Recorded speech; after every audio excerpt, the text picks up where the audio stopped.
Hey, speaking of pigskin, Donald Trump, in his ongoing effort to distract us from the fact that he doesn't want Melania to see the Epstein files, went after Rosie O'Donnell again. He's been threatening to revoke Rosie O'Donnell's American citizenship, which, like peeing standing up, he cannot do. I love that because Trump is always a president that actually, had the worst tribulations our country has ever faced and brought us together. Now, the opposite is happening right now. We have a president who started out when the country was together and had a wonderful leader, and he is tearing us limb from limb, destroying every institution that's precious to us. The spectacle of Donald Trump's presidency practically begs for comedy. When Jimmy Kimmel and Jim Carrey aim, it becomes less of a roast and more of a demolition derby of ego, incompetence, and absurdity. Imagine a man who insists he's writing history only to produce something that looks more like bloopers footage spliced together by accident. The nation didn't get a commander. It got a parody actor who doesn't even know he's auditioning for a role no one wanted him in. He did his best to cancel me. Instead, he forced millions of people to watch the show. That backfired bigly. He might have to release the Epstein files to distract us from this now. In modern times, he criticized capitalism without a conscience. And that's what we have now. We have capitalism without a conscience. He showed the common man being fed through gears of the brutal, dehumanizing industrial age. He took on the American right wing of his day, its worst evils: hatred of immigrants, contempt for the truth, greed, and the abuse of power. If you enjoyed this video, please make sure to subscribe the channel and hit the bell icon. Kimmel immediately rips into the image Trump tries to project, dismantling it like a magician revealing every cheap trick. He paints him as a man who believes shouting louder makes him smarter, as if volume were an academic credential. The Oval Office, once symbolic of dignity, has been downgraded into a comedy club where the headliner bombs every night, but somehow demands an encore. Kimmel skewers this transformation by turning Trump's self-promotion into the joke itself. Because when the leader of the free world treats governance like a talent show, the punchline writes itself. And before I share this, I'd like to remind you, this is a post from the President of the United States. He wrote, "As previously mentioned, we are giving serious thought to taking away Rosie's citizenship. She is not a great American and is, in my opinion, incapable of being so." Here's the thing, whenever he's spitting out, he goes back to Rosie. That's his safe space. He zeroes out. Carrey brings his signature surreal chaos, exaggerating Trump into a cartoon so grotesque it feels uncomfortably accurate. He sketches the president as a living caricature of excess, a character who wouldn't make it past the first draft of a comedy screenplay because no producer would believe someone could actually exist that ridiculous. Yet, here he is, steering the country like a man convinced his golf cart can win the Indy 500 cars. Genius lies in amplifying Trump's flaws until they resemble a funhouse mirror that somehow still manages to reflect reality. He's a car salesman. He's a used car salesman. Absolutely. And he's, he didn't make America great again, but he did turn back the odometer. No? So who knows what the hell is wrong with us? But as I watched, unfortunately, we're in the back seat, right? Right. We're not in control. As I watched this week, what I kept thinking was, it all comes down to this case of narcissistic personality disorder. We've all talked about it since we've been on the public. Kimmel drives the roast deeper by mocking Trump's obsession with spectacle. Instead of solving crises, Hestages them. Instead of addressing problems, he recasts them as plot twists. The United States under his watch resembles less a democracy and more a never-ending reality series complete with cliffers and plot holes so massive they could swallow entire budgets. Kimmel cracks open the absurdity of this leadership style where a president prioritizes airtime over answers, leaving the audience laughing and cringing in equal measure. Calling her fat is what makes him comfortable. Meanwhile, she's about half his weight now. In fact, this photo he posted... she posted the photo.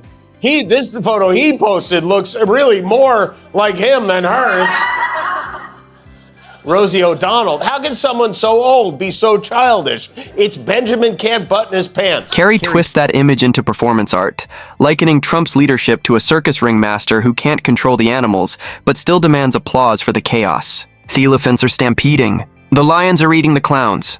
But he's waving his arms like this was the plan all along. Carrey delivers the irony with manic flair. A presidency so unstable it feels like an improvisation gone wrong. Yet somehow everyone else is trapped inside the skit with no chance to leave the stage. But we see it in real time. Somebody really unraveling, spiraling toward madness. So I'm an asshole? Is that what you're trying to say? No. We're talking Oh, you're not talking. You're talking.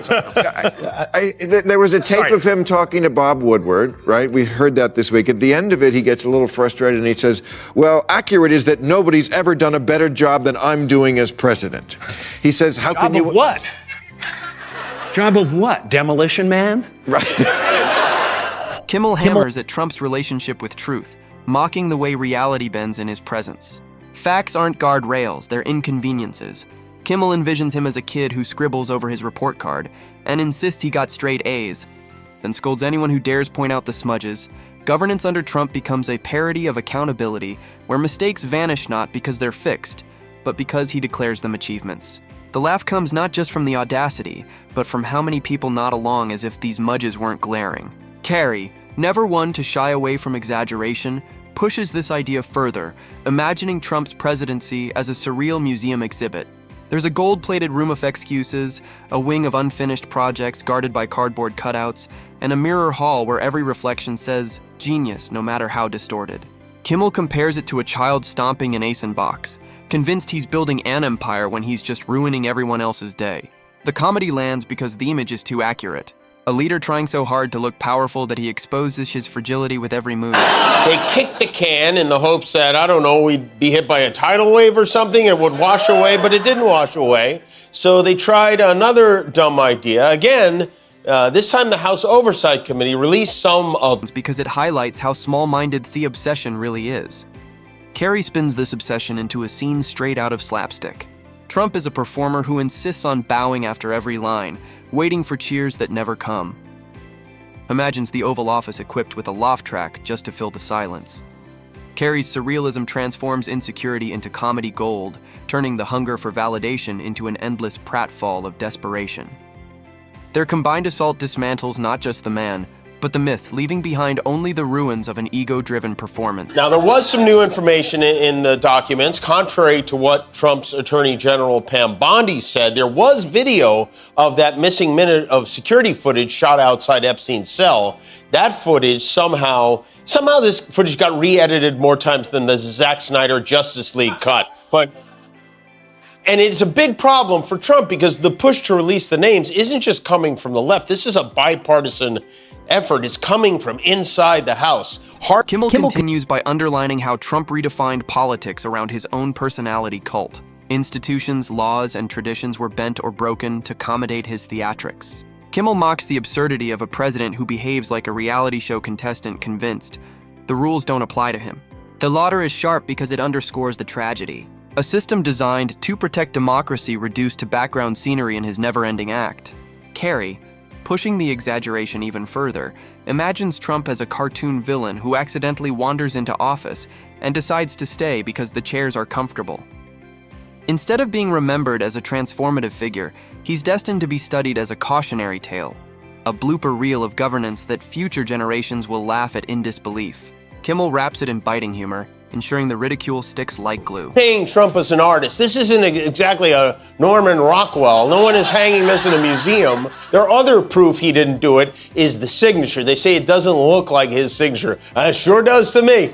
Especially when you compare it to other Trump signatures from that era. They're almost exactly the same. They all end with a long D, which I can only assume is Trump overcompensating for a small D. Carrey closes the roast with surreal brilliance, imagining a future where museums dedicate entire wings to Trump's absurdities. Animatronic tantrums, Twitter archives displayed like ancient scrolls, and wax figures that collapse when you look at them too closely. It's grotesque, it's hilarious, and it's tragically accurate. His destruction of Trump's myth doesn't just mock, it immortalizes the absurdity.